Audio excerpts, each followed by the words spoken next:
Hello everybody, I'm Larry Rippen. Now over the years in watercraft competition, what started out and what still is today closest to my heart is the freestyle event. Over the years I've been asked a lot about how to do some of these moves, so today we're going to take a step-by-step look at some of the most popular moves in freestyle competition and some of the secrets involved in pulling these tricks off.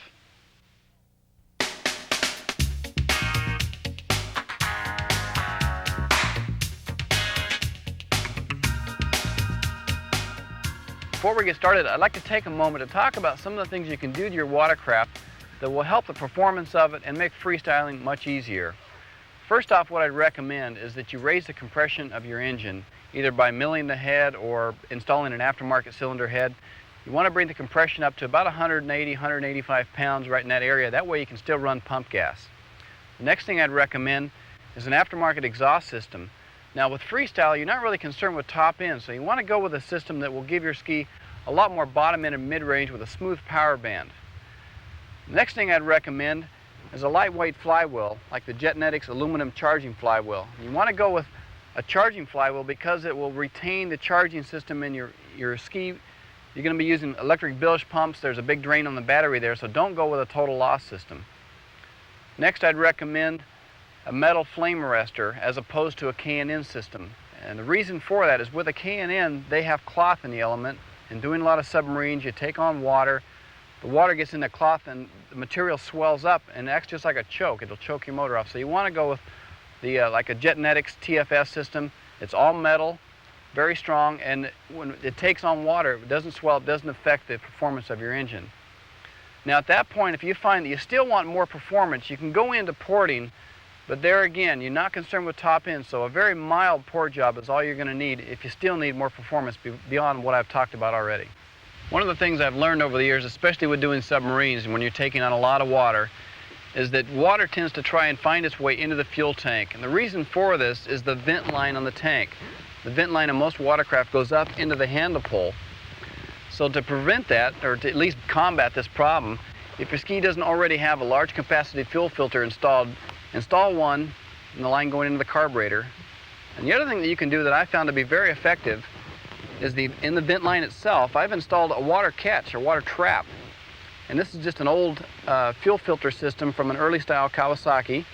I've installed that in the vent line and then drilled a hole in the bottom which allows the water to drain out of the bowl when it does take on water. This seems to work very well, and I've had very little problem with water making its way into the gas tank since I've installed this. When you're doing freestyle, bilge pumps are an absolute necessity. Now on my personal ski I have two, but that's because I'm trying to do more than one submarine within a 2-minute routine. For recreational purposes, one pump will get the job done, but I would recommend at least a 500 gallon per hour pump. In the pump area, there's a number of things I would recommend. First off, the ride plate. You want to go with an aftermarket ride plate that doesn't have scags or grooves in it because you want the back of the ski to slide around fairly easily. The scoop grade itself, you want one that will load the pump efficiently, an aftermarket model. Also with an aftermarket scoop grade that helps to suck the ski down in the water better for better stability. Internally in the impeller area, I would highly recommend a Scat Track impeller, a progressive pitch, somewhere between an 8/16, maybe a 9/17, somewhere in that area seems to be the best combination for good acceleration as well as a little more increase in top end. On the back of the pump, you have the reduction nozzle. Now you want to bore this nozzle about 2 millimeters. That seems to be the magic number. You won't believe the increase in acceleration you'll gain from just that one thing alone. The very tail end is the steering nozzle. What you want to do is install some kind of a quick turn setup, whether it's with a quick turn nozzle here or with a quick steer plate up on the handlebars, but you've got to have quick steering in order to pull off some of these moves. A few other items that'll make freestyling a little easier and safer for you are, first off, up on the hood, some traction strips. You definitely do not want to try and stand up there without having some sort of traction. A good thick handle pull pad. Also, if your ski comes with a thumb throttle, you want to go ahead and install an aftermarket trigger throttle. In the tray area, this is where you're going to get a lot of bruises, so I would recommend a good thick tray pad there. Make life a lot easier.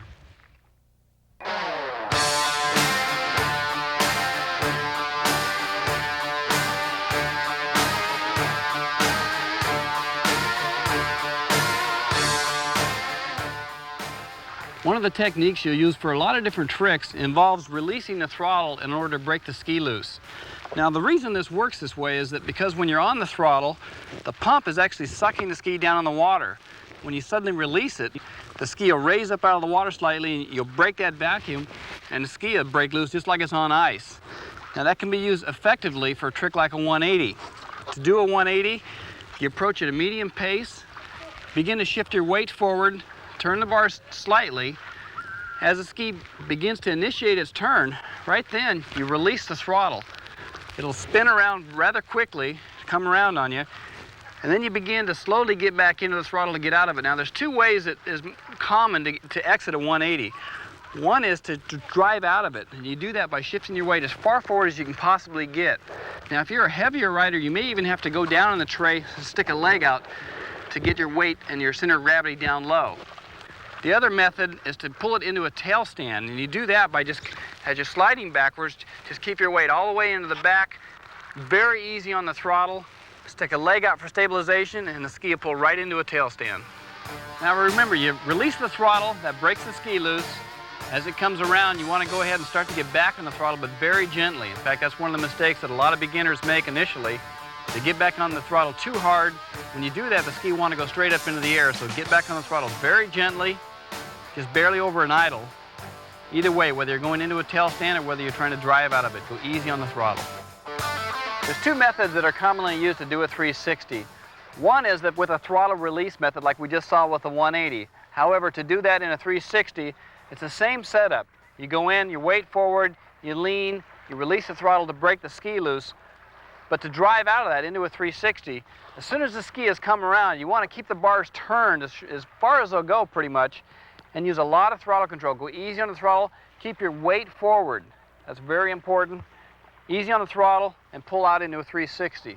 Now the other method is a power 360. This is a little more of an advanced move. With that one, you want to come into it, you really transfer your weight forward, a lot more weight over the front than you would with the other maneuver, and you keep the throttle in the same position, about 1/3 throttle. A lot of body English, your weight off to the side and over the front. And you try to keep your body somewhat upright while the ski itself is leaned over quite a bit further. That'll take a bit more practice, but it's a lot flashier move. One of the things you'll notice about the Power 360 is how high you have to lift the handle pole up once you go to exit out of the turn. Take a look. As you advance, you can move on to a one-handed 360. Same technique, weight forward, crank the bars, let the ski do the work underneath you. Try to keep your body upright, and then very gentle on the throttle as you begin to exit. Another variation is a 360 standing up on the hood. Center of gravity here very high, so it's even more critical that you are gentle on the throttle, a lot of throttle control. If you accelerate too hard coming out, you'll have to jump back down into the tray, so the real key to this one is gentle acceleration. With the one leg variation, that leg you stick out almost horizontal. You use it as if you were swimming in a sense. You begin to get off balance, you can kick it around to help maintain your balance up on the hood. And when you go to get up on the hood, one of the keys there is throttle control again. Very steady. You don't want any sudden jerky movements, and you also want to pull extremely hard on the handlebars as you're pulling up. There's two popular methods of barefooting. The first one I'll talk about is the original method that was done off to the side of the ski. And one of the keys here is as you make your approach, you turn your throttle hand over, grab the throttle with your thumb, continue to accelerate until you've got a lot of speed. Reach up, grab the hood scoop. Now here's where it gets tricky. You can't just gingerly bring your feet around. You've really got to commit. You've got to kick out. Bring your feet all the way around in front. Now one of the secrets here is you can actually kind of cheat this by sitting on the rail somewhat. The ski is going to want to drag to the left because of the friction here, so you turn the bars to the right in order to maintain a straight path. Stay on the gas. Do not get off the gas. You want a lot of speed. Again, the key is to kick out. Commit yourself to getting those feet out in front of you. Turn the bars to the right as much as necessary to maintain a straight path and stay on the gas. The next move is called the Australian backwards barefoot. Now there's a couple of key points that'll really help you with this move. Now, initial setup is much the same as the other barefoot move. You got your hand turned around, you're doing the throttle with your thumb.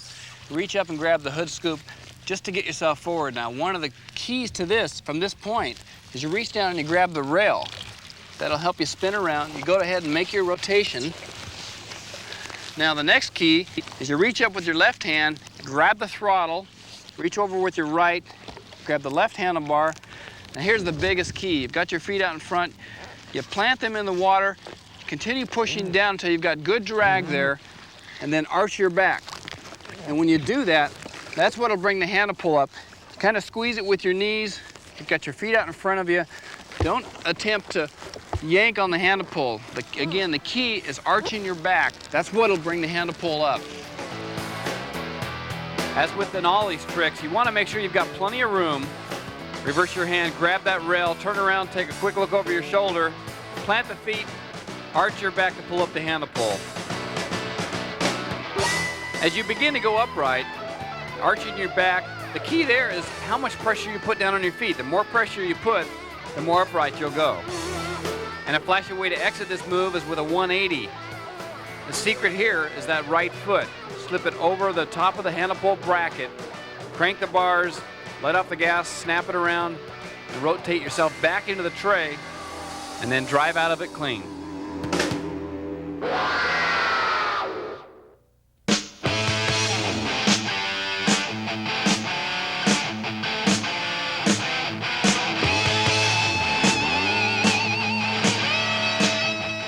Hopping is another technique that's useful for a variety of different tricks. Now, one of the mistakes that people make when they're beginning to learn how to do this is that they tend to use too much of their upper body or their arms to shove the ski down or yank the ski up. That's not the answer. The key here is what you do with your legs. It's much like jumping on a trampoline. There's a rhythm involved. What you want to do is get going at a medium pace, begin to shift your weight forward, ease off the throttle. You're trying to get the nose of the ski to dip a little bit. Just as it's dipping, then you want to come down on the tray like you're jumping on a trampoline and accelerate at the same time. There's a definite timing involved. It may take a little practice to get it. Now, the real secret is high hops. The key here is locking your feet into the tray. Turn your feet to the outside, lock them against the sides. So as you're coming up out of the hop, the ski is going to want to come up like this. As you come up in the air, you've got your feet locked in the tray. You pull up with your feet.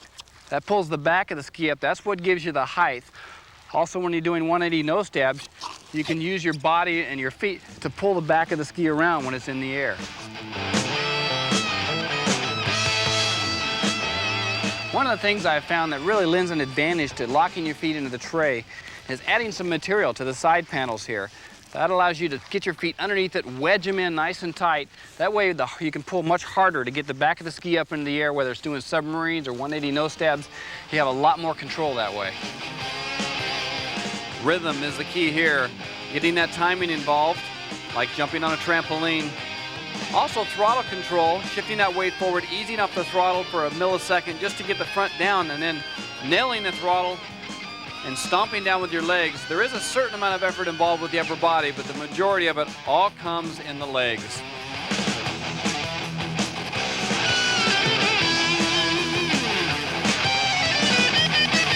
With a 180 nose stab, the setup is much the same. A couple of small pre-jumps. The difference is that when you go to do the 180, you crank the bars before you go to make the turn, turn your body near, and then pull it really hard with your feet, twisting your body, pulling the back of the ski up and around.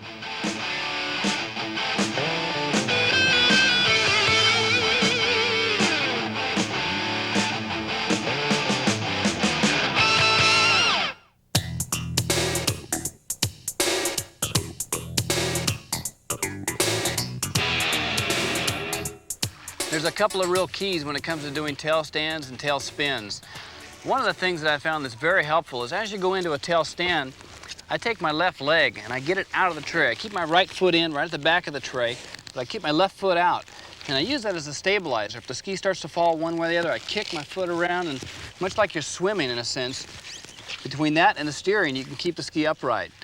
Now, when you go to do a tail spin, the other key is very little throttle. You'd be surprised at how little throttle you use. It's just barely over an idle. Slight amount of throttle, a very gradual amount of steering to the left. Lean your body to the right a little bit, and you're counter steering. The ski is going to start going around to the left. You're leaning to the right.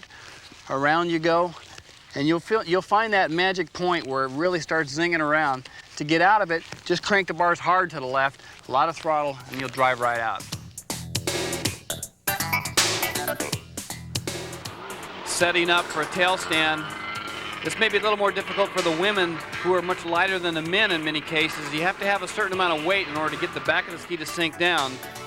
Kick that back leg out, whether it's your right or the left. I prefer the left. Use it to compensate along with the throttle, feathering the throttle and the handlebars. Steer from left to right to make corrections to keep the ski upright.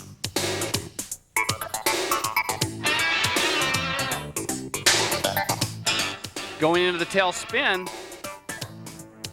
the bars are turned to the left, you're leaning to the right slightly, a little more throttle, and let that left leg drag and just follow around and use it. Apply pressure if necessary to keep everything in balance. And you'll find that certain point where you can get everything flowing well and you're basically driving around in circles. Another move you can do from this position is the Hollywood corkscrew. The secret here is switching your legs, then reach up, grab the hood scoop, operate the throttle very gently, and counter steer, turning away from your body.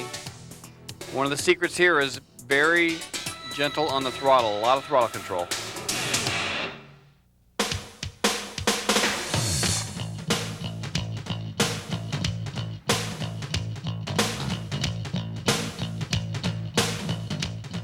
There's two types of barrel rolls that I'll be showing you. The first one is the forward barrel roll. This one is pretty straightforward. Get going at a fairly slow pace or moderate pace.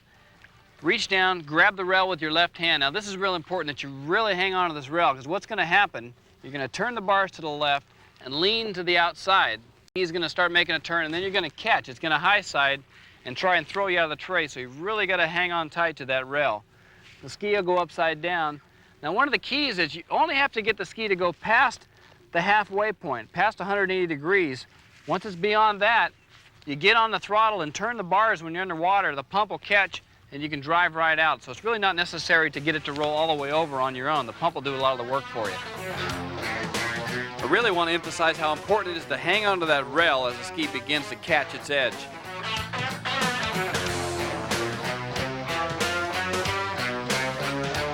Now as you roll over, the ski begins its turn.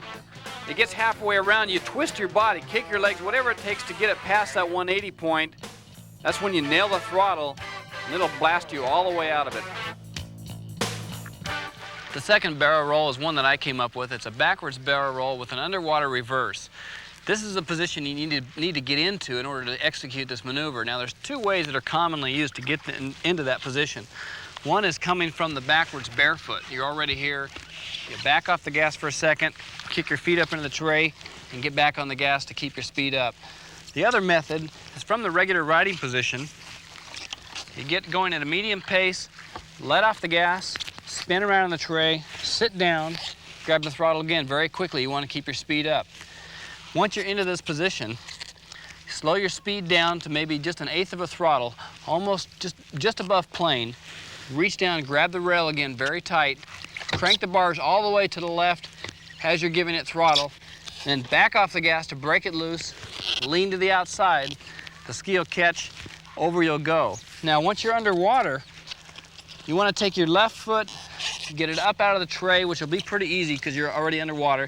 Take your right hand, let go of the rail, reach up, grab the throttle, bring your left foot back around into the tray, and you can ride out in the regular riding position.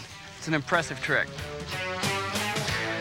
One of the things you also want to do is as you make the rollover, with your right hand hanging on the rail, you pull extremely hard in the water, try and get the thing spinning around, and then reach over, grab the throttle, and power out of it. Also crucial is the entry speed. If you're coming in too slow, the ski's going to want to catch the nose and submarine on you. If you come in too fast, it'll spin all the way around into a 180, and you won't have the momentum required to spin you over.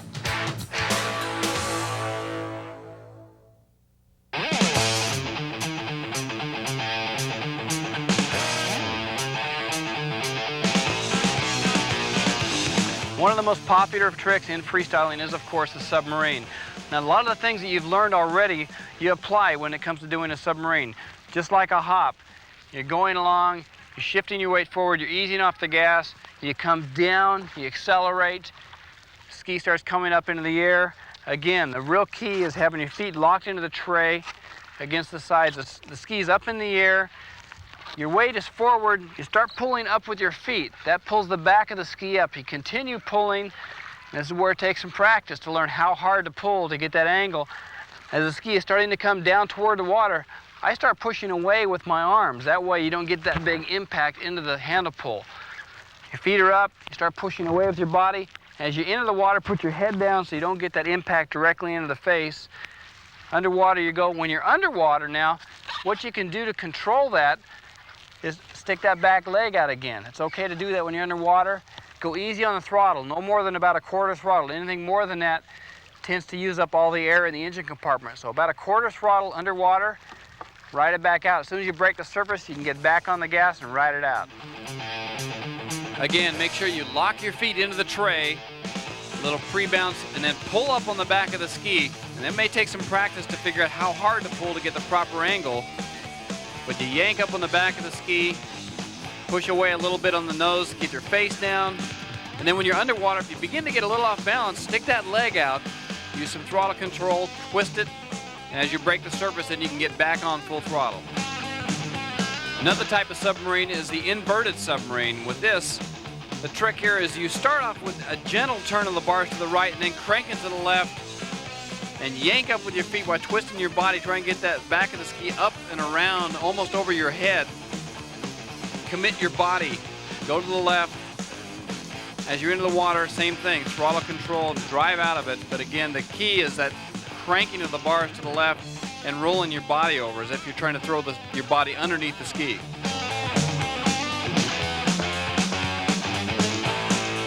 The difference in doing a sub with a 180 exit is that you go in extremely steep, almost to the point, in fact, that you're getting thrown over the handlebars. In fact, sometimes you do.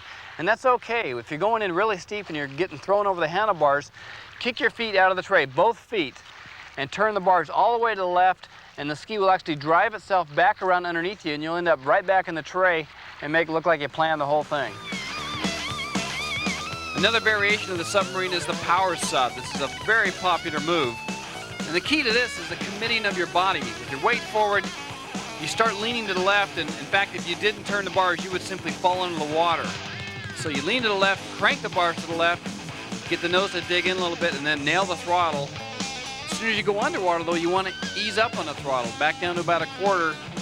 Use the bars and use your leg, like we've shown you before, to straighten yourself out. And that's how you drive back out of it. And one of my favorite variations of this is to power it under, switch hands quickly, and then nail the throttle with your left hand. Your body will rotate into the tray for a reversal exit. Well, gang, I hope you have as much fun with freestyle as I have over the years. Once again, ride safe, be responsible, make us all look good, and don't exceed your own abilities. Have fun.